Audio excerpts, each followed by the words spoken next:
देव जय गायत्री माता। श्रीमद्भागवत पुराण दसम स्कंद 13वां अध्याय। ब्रह्मा जी का मोह और उसका नाश।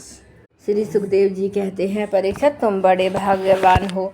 भगवान के प्रेमी भक्तों में तुम्हारा स्थान श्रेष्ठ है, तभी तो तुमने इतना सुंदर प्रश्न किया। यूँ तो तुम्हें बार बार भगवान की लीला कथाएं सुनने को मिलती हैं, फिर भी तुम उनके संबंध में प्रश्न करके उन्हें और भी सरस और नूतन बना देते हैं। रसिक संतों की वाणी कान और हृदय भगवान की लीला के गान श्रवण चिंतन के लिए ही होते हैं। उनका यह स्वभाव ही होता है कि वे क्षण प्रतिक्षण भगवान की लीलाओं को अपूर्व रसमयी और नित्य नूतन अनुभव करते रहे। ठीक वैसे ही जैसे लंपट पुरुषों की स्त्रियों की चर्चा में नया नया रस जान पड़ता है। परीक्षित तुम एकाग्र चित्र से श्रवण करो। यद्यपि भगवान की यह लीला अत्यंत रहस्यमयी है, फिर भी मैं तुम्हें सुनाता हूँ, क्योंकि दयालु आचार्यगण अपने प्रेमी शिष्यों को गुप्त रहस्य भी बतला दिया करते हैं। यह तो मैं तुमसे कह चुका हूँ कि भगवान श्री कृष्ण ने अपने साथी ग्वाल बालों को मृत्यु रूप अघासुर के मुंह से बचा लिया। इसके बाद वे उन्हें यमुना के पुलिंग पर ले आए। उनसे कहने लगे, मेरे प्यारे मित्रों, यमुना जी का यह पुलिन अत्यंत रमणीय है। देखो तो सही, यहाँ की बालू कितनी कोमल और स्वच्छ है। हम लोगों के लिए खेलने की तो यहाँ सभी सामग्री विद्यमान है। देखो, एक और रंग बिरंगे कमल खिले हुए हैं, उनकी सुगंध से खींचकर भौरे गुंजार कर रहे हैं, तो दूसरी ओर सुंदर सुंदर पक्षी बड़ा ही सुमधुर कलरव कर रहे हैं, जिसकी प्रतिध्वनि से सुशोभित वृक्ष इस स्थान की शोभा बढ़ा रहे हैं। अब हम लोगों को यहाँ भोजन कर लेना चाहिए, क्योंकि दिन बहुत चढ़ाया है और हम लोग भूख से पीड़ित हो रहे हैं। बछड़े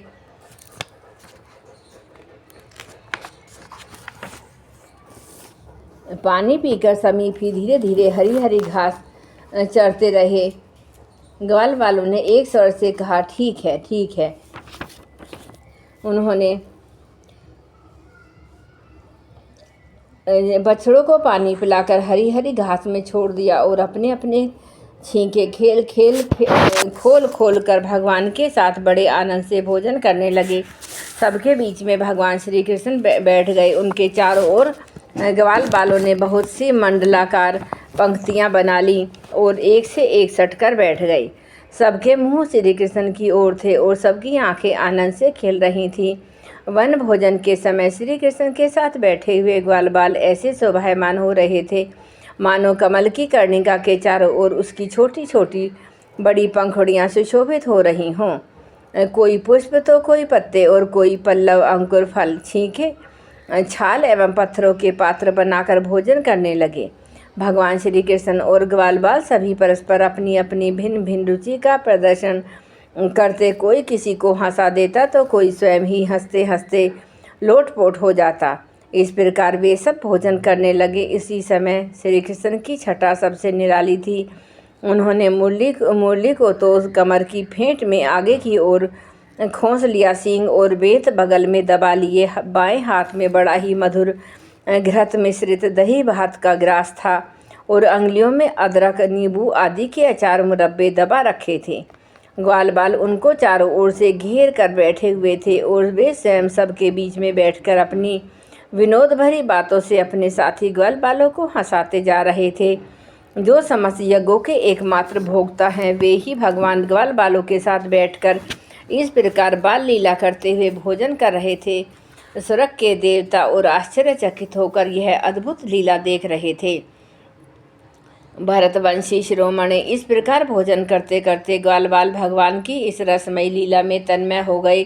उसी समय उनके बछड़े हरी हरी घास के लालच से घोर जंगल में बड़ी दूर निकल गए। जब ग्वाल बालों का ध्यान उस ओर गया तो तब तो वे भयभीत हो गए। उस समय अपनी भक्तों के भय को भगा देने वाले भगवान श्री कृष्ण ने कहा, मेरे प्यारे मित्रों, तुम लोग भोजन करना बंद मत करो, मैं अभी बछड़ों को लिए आता हूँ। ग्वाल बालों से इस प्रकार कहकर भगवान श्री कृष्ण हाथों में दही भात को लिए हुए पहाड़ों, गुफा और कुंजों अथवा अन्य भयंकर स्थानों में अपने तथा साथियों के बछड़ों को ढूंढने चल दिए। परीक्षित, ब्रह्मा जी पहले से ही आकाश में उपस्थित थे। प्रभु के प्रभाव से अघासुर का मोक्ष देखकर उन्हें बड़ा आश्चर्य हुआ। उन्होंने सोचा कि लीला से मनुष्य बालक बने हुए भगवान श्री कृष्ण की कोई और मनोहर महिमामयी लीला देखनी चाहिए। ऐसा सोचकर उन्होंने पहले तो बछड़ों को और भगवान श्री कृष्ण के चले जाने पर ग्वाल बालों को भी अन्यत्र ले जाकर रख दिया और स्वयं अंतर्धान हो गए। अंततः वे जड़ कमल की ही तो संतान हैं। भगवान श्री कृष्ण बछड़े ने न मिलने पर यमुना जी के पुलिन पर लौट आए, परंतु यहाँ क्या देखते हैं कि ग्वाल बाल भी नहीं हैं। तब उन्होंने वन में घूम घूम कर उन्हें चारों ओर ढूंढा, परंतु जब ग्वाल बाल और बछड़े उन्हें कहीं न मिले तब वे तुरंत जान गए कि यह सब ब्रह्मा जी की करतूत है। वे तो सारे विश्व के एकमात्र ज्ञाता हैं। अब भगवान श्री कृष्ण ने बछड़ों और ग्वाल बालों की माताओं को तथा ब्रह्मा जी को भी आनंदित करने के लिए अपने आप को ही बछड़ों और ग्वाल बालों दोनों के रूप में बना लिया, क्योंकि वे ही तो संपूर्ण विश्व के कर्ता सर्वशक्तिमान ईश्वर हैं।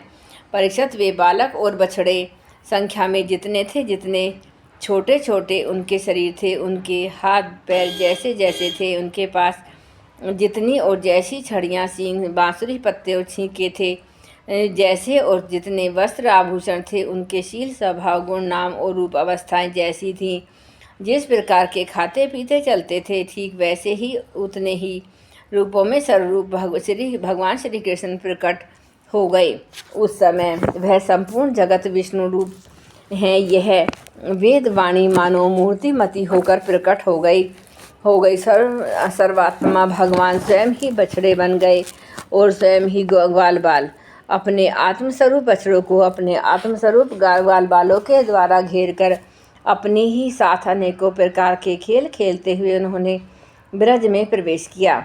परीक्षित, जिस ग्वाल बालों के जो बछड़े थे, उन्हें उसी ग्वाल बाला के रूप में अलग अलग ले जाकर उसकी बाखल में घुसा दिया और विभिन्न बालकों के रूप में उनके भिन्न भिन्न घरों में चले गए। ग्वाल बालों की माताएं बांसुरी की तान सुनते ही जल्दी से दौड़ आईं। ग्वाल बाल बने ब्रह्मा जी श्री कृष्ण जी को अपने बच्चे समझकर हाथों से उठाकर उन्होंने जोर से हृदय से लगा लिया। वे अपने वात्सल्य स्नेह की अधिकता के कारण सुधा से भी मधुर और आसव से भी मादक दूध उन्हें पिलाने लगी। और परीक्षित, इस प्रकार प्रतिदिन संध्या समय भगवान श्री कृष्ण उन ग्वाल बालों के रूप में वन से लौट आते और अपनी बाल सुलभ लीलाओं से माताओं को आनंदित करते।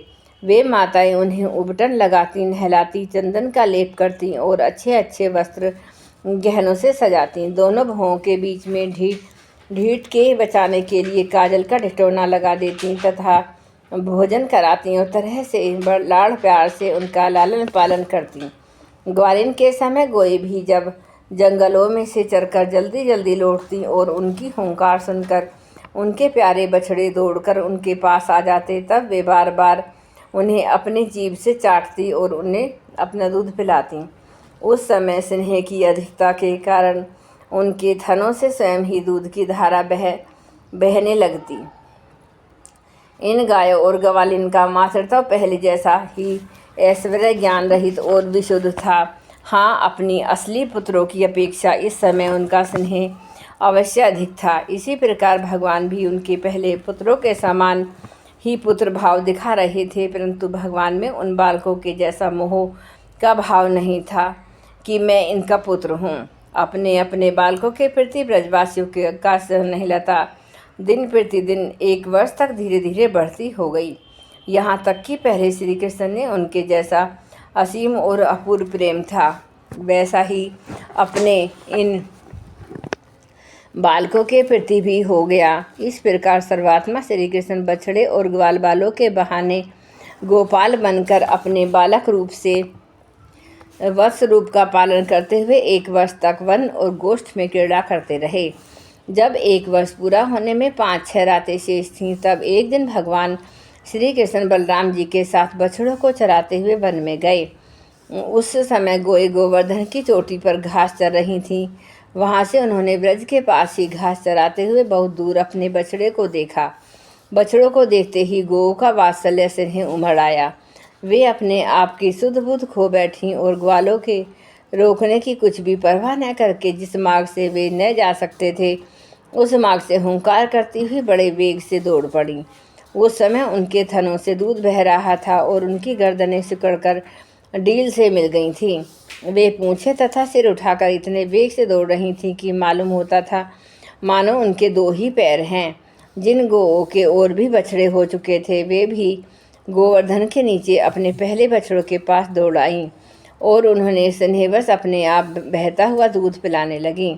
इस समय वे अपने बच्चों का एक एक अंग ऐसे चाट रही थीं। गोपी ने उन्हें रोकने का बहुत कुछ प्रयत्न किया व्यर्थ रहा।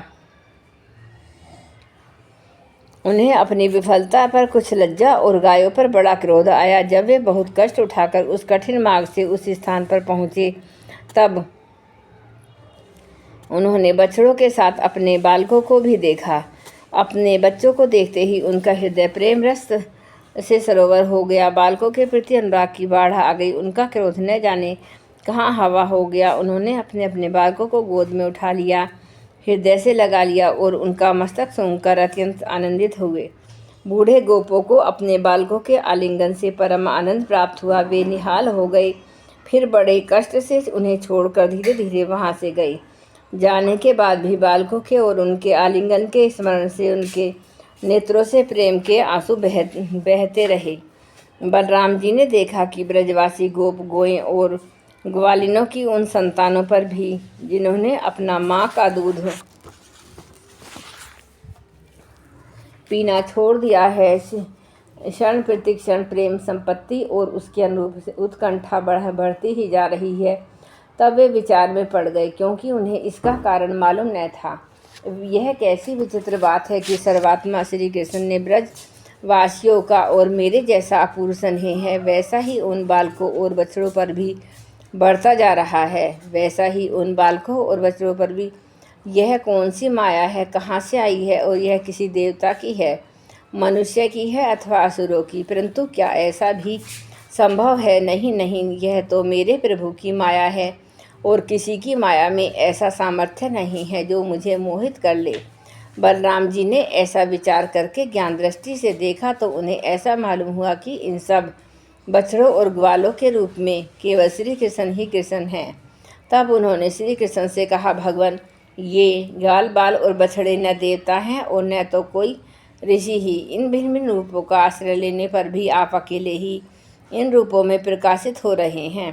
कृपया स्पष्ट करके थोड़े में यह बतला दीजिए कि आप इस प्रकार बछड़े, बालक, सींग, रस्सी आदि के रूप में अलग अलग क्यों प्रकाशित हो रहे हैं। तब भगवान ने ब्रह्मा जी की सारी करतूत सुनाई और बलराम जी ने सब बातें जान ली। परीक्षित, जब तक ब्रह्मा जी ब्रह्मलोक से ब्रज में लौट आए उनके कालमान से अब तक केवल एक त्रुटि जितनी देर में तीखी सुई से कमल की पंखुड़ी छिदे उस समय व्यतीत हुआ। उन्होंने देखा कि भगवान श्री कृष्ण ग्वाल बाल और बछड़ों के साथ 1 साल के पहले की भांति क्रीड़ा कर रहे हैं। वे सोचने लगे, गोकुल में जितने भी ग्वाल बाल और बछड़े थे वे तो सारी मेरी मायामयी सैया पर सो रहे हैं। उनको तो मैंने अपनी माया से अचेत कर दिया। वे तब से अब तक सचेत नहीं हुए हैं। माया से मोहित ग्वाल बाल और बछड़ों के अतिरिक्त ये उतने ही दूसरे बालक और बछड़े कहाँ से आ गए जो 1 साल से भगवान के साथ खेल रहे हैं। ब्रह्मा जी ने दोनों स्थानों पर दोनों को देखा और बहुत देर तक ध्यान करके अपनी ज्ञान दृष्टि से उनका रहस्य खोलना चाहा। परंतु इन दोनों में कौन से पहले के ग्वाल बाल है और कौन से पीछे बना लिए गए, इनमें से कौन सच्चे हैं और कौन बनावटी, यह बात वे किसी प्रकार न समझ सके। भगवान श्री कृष्ण की माया ने तो सभी मुग्ध हो रहे थे, परंतु कोई भी माया मोह भगवान का स्पर्श नहीं कर सकता।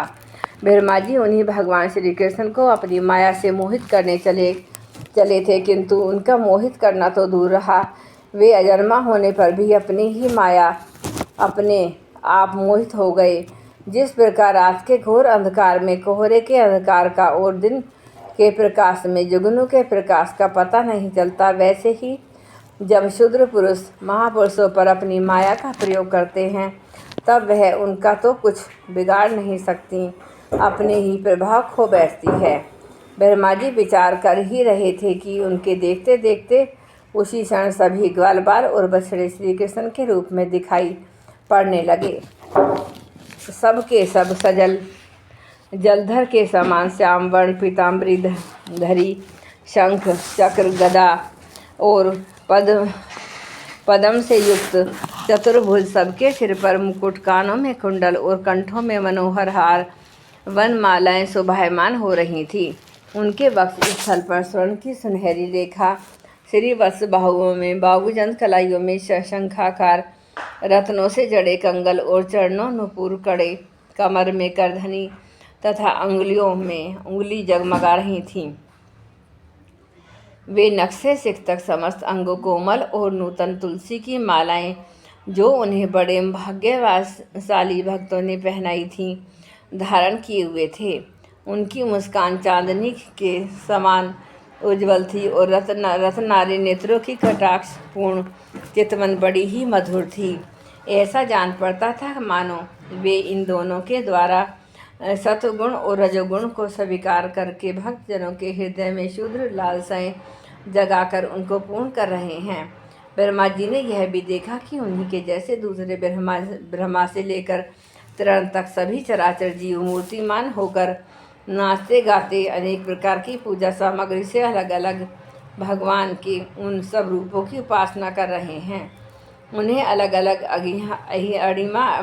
अहिमा आदि सिद्धियां, माया विद्या, विभूतियों का महत्व आदि 24 तत्व चारों ओर से घेरे हुए हैं।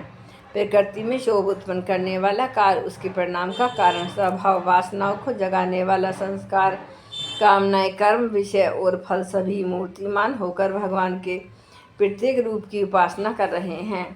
भगवान की सत्ता और महत्ता के सामने उस सभी की सत्ता और महत्ता अपना अस्तित्व खो बैठी थी। ब्रह्मा जी ने यह भी देखा कि सभी भूत भविष्यत और वर्तमान काल के द्वारा सीमित नहीं हैं, त्रिकाल बाधित सत्य है और वे सबके सब स्वयं प्रकाश और केवल अनंत आनंद स्वरूप हैं। उनमें जड़ता अथवा चेतना का भेदभाव नहीं है और सब के सब एक रस हैं। यहाँ तक कि उपनिषदर्शी तत्वज्ञानियों की दृष्टि भी उनकी अत्यंत अनंत महिमा का स्पर्श नहीं कर सकती। इस प्रकार ब्रह्मा जी ने एक साथ ही देखा कि वे सबके सब उन परब्रह्म परमात्मा श्री कृष्ण के ही स्वरूप हैं, जिनके प्रकाश से सारा चराचर जगत प्रकाशित हो रहा है। यह अत्यंत आश्चर्यमय दृश्य देखकर ब्रह्मा जी तो चकित रह गए। उनकी 11वीं इंद्रियां स्तब्ध रह गईं।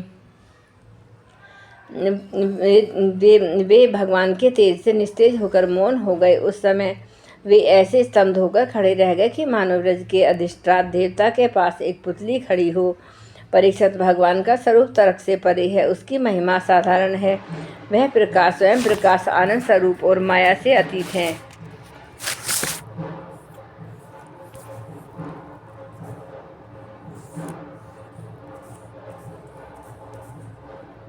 उनकी आंखें मूंद गईं। भगवान श्री कृष्ण ने ब्रह्मा के इस मोह और असमर्थता को जानकर बिना किसी प्रयास के तुरंत अपनी माया का पर्दा हटा दिया। इससे ब्रह्मा जी को ब्रह्म ज्ञान हुआ और वे मानो मरकर भी जी उठे। सचेत होकर उन्होंने ज्यों त्यों करके बड़े कष्ट से अपने नेत्र खोले, तब उन्हें अपना शरीर और यह जगत दिखाई दिया। फिर ब्रह्मा जी जब चारों ओर देखने लगे तब पहले दिशाएं और उसके बाद तुरंत ही उनके सामने वृंदावन दिखाई पड़ा। वृंदावन सबके लिए एक सा प्यारा है। जिधर देखिए उधर ही जीवों को जीवन देने वाले फल और फूलों से लदे हुए हरे भरे पत्तों से लहलाते हुए वृक्षों की पांतें शोभा पा रही हैं। भगवान श्री कृष्ण लीला भूमि होने के कारण वृंदावन धाम में क्रोध, तृष्णा आदि दोष प्रवेश नहीं कर सकते और वहाँ स्वभाव से ही परस्पर दुस्तेज वैर रखने वाले मनुष्य, पशु पक्षी भी प्रेमी मित्रों के समान हिल मुल कर ही साथ रहते हैं। ब्रह्मा जी ने वृंदावन का दर्शन करने के बाद देखा कि आदित्य परब्रह्म गोप वंश के बालक का सा नन्हा नाट्य कर रहा है। एक होने पर भी उसके सखा है, अनंत होने पर भी वह इधर उधर घूम रहा है, उसका ज्ञान अगाध होने पर भी अपने ग्वाल बाल और बछड़ों को ढूंढ रहा है। ब्रह्मा जी ने देखा कि जैसे भगवान श्री कृष्ण पहले अपने हाथों में दही भात के लिए हुए उन्हें ढूंढ रहे थे, वैसे ही अब भी अकेले भाता को लिए हुए उन्हें ढूंढ रहे हैं। वैसे ही अब भी अकेले ही उनकी खोज में लगे हैं। भगवान को देखते ही ब्रह्मा जी अपने वाहन हंस पर से कूद पड़े और सोने के समान चमकते हुए अपने शरीर से पृथ्वी पर दंड की भांति गिर पड़े। उन्होंने अपने चारों ओर मुकुटों के अग्र भाग से भगवान के चरण कमलों का स्पर्श करके नमस्कार किया और आनंद के आंसुओं की धारा से उन्हें नहला दिया। हे भगवान श्री कृष्ण की पहले देखी हुई महिमा का बार बार स्मरण करते हैं। उनके चरणों पर गिरते और उठ कर फिर गिर पड़ते। वह धीरे धीरे उठे और अपने नेत्रों के आंसू पोंछे। प्रेम और मुक्ति के एकमात्र उद्गम भगवान को देखकर उनका सिर झुक गया। वे कांपने लगे। अंजलि बांधकर बड़ी निर्मलता से और एकाग्रता के साथ गदगद वाणी से ही भगवान की स्तुति करने लगे। जय गुरुदेव, जय गायत्री माता।